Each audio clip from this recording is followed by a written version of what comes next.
What is up, guys? EJ here, aka PuckBond007, and welcome to the Movie Reviewers 100, this great collaboration channel here on YouTube that I am proud to be a part of.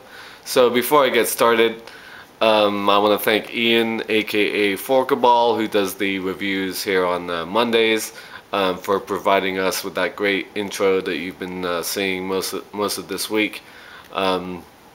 Yeah, so thanks Ian for that. So this week is Alfred Hitchcock week, one of my favorite directors. I did a count earlier, and I have 22 Alfred Hitchcock films in my collection. He's one of my top 4 favorite directors, big fan of Hitchcock. And Alan, interestingly enough, did a review of North by Northwest yesterday, which happens to be my favorite Hitchcock film, and one of my all-time favorite films, period. So the film I decided to review one of his earlier films from his sort of English era, and that's The Lady Vanishes from 1938, made in black and white. It's a story of a bunch of people traveling through Europe on a train, and a old lady disappears. The film starts off in sort of a boarding house, like a hostel. All the passengers have to stay in this little house in this made-up country that's actually called Mandrika. Don't ask me why. It's sort of a German type of hostel inn, if you like. And there's an avalanche on the train tracks blocking the train, so all these people have to spend the night at this little inn. So the first 20 minutes of the film is sort of meeting the characters and getting to know them. The main character is played by Margaret Lockwood, and her name is Iris Henderson, sort of a playgirl. And she meets a musician called Gilbert, played by Michael Redgrave. Michael Redgrave, that name might be familiar to many British viewers, because he is the father of the acting greats like Vanessa and Lynn Redgrave, and the grandfather of Miranda Richardson, I think, and Jolie Richardson. So yeah, he comes from a long line of great British actors, a great British acting dynasty. Michael Redgrave. Paul Lucas is also in the film. He plays a doctor. And the old lady, Miss Foy, is played by Dame May Whitty. Lots of great English actresses have the term Dame in front of them back in this era. So it's about these characters traveling on a train through Europe. Once they resume their journey, the young girl, Iris Henderson, sort of strikes up a conversation with the old lady, Miss Foy.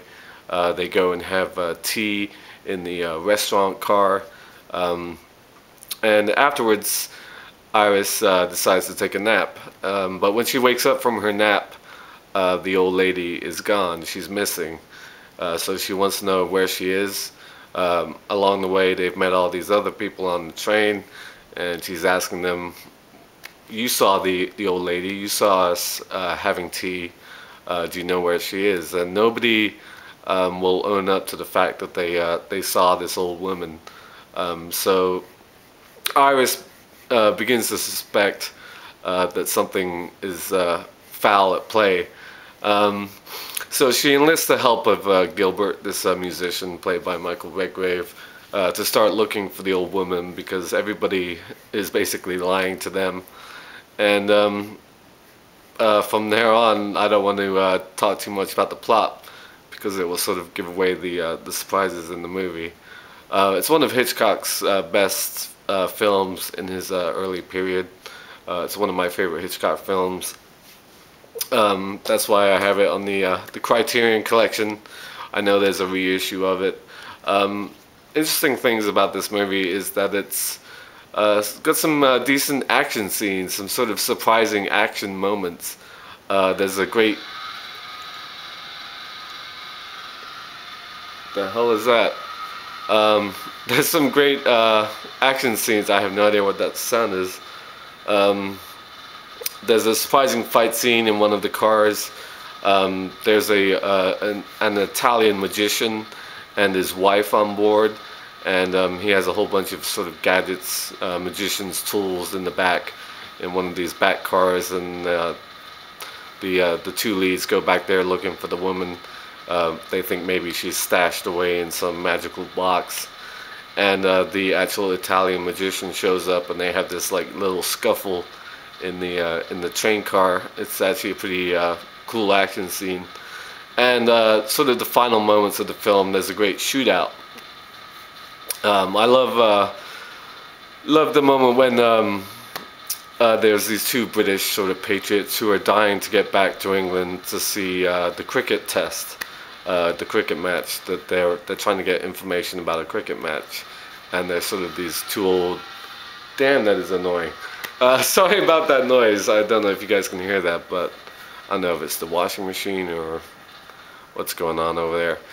Anyway, but these two old British guys talk about cricket the whole time, and they get caught up in this shootout. And at one point, the guy sort of walks out to the door to sort of see what's going on. And as he opens the door, he gets shot, and he just stands there. He gets shot in the hand, and he just sort of looks at it nonchalantly. There's this sort of great look on his face, like, "You just shot me, how dare you?" It's really quite funny. Yeah, and there's this great shootout with these sort of Germans in the forest, and lots of gunplay, lots of great mystery. It's a great sort of film noir mystery, and it's a great setting, film set on a train mostly, except that first 15-20 minutes. Yeah, I love films set on trains, and Hitchcock did it a number of times. North by Northwest has great train sequences, as does Strangers on a Train, probably one of the most famous films set on a train, or has scenes set on the train. So that's my review for the week. The Lady Vanishes. If you haven't seen it and you want to see more Hitchcock, especially some of his early work before the 40s and 50s, The Lady Vanishes from 1938 is a great place to start. So thank you for watching, as always, and make sure to check out everybody else's reviews this week. Alfred Hitchcock's one of the greatest directors of all time.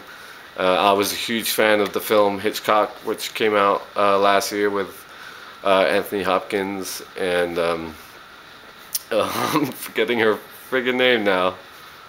Oh, I'm gonna beat myself up for that one. It's a great movie, Hitchcock. I really liked it. It was one of my favorite films of the year. Shit. So anyway, thank you for watching, and until next time, I'll see you. Bond.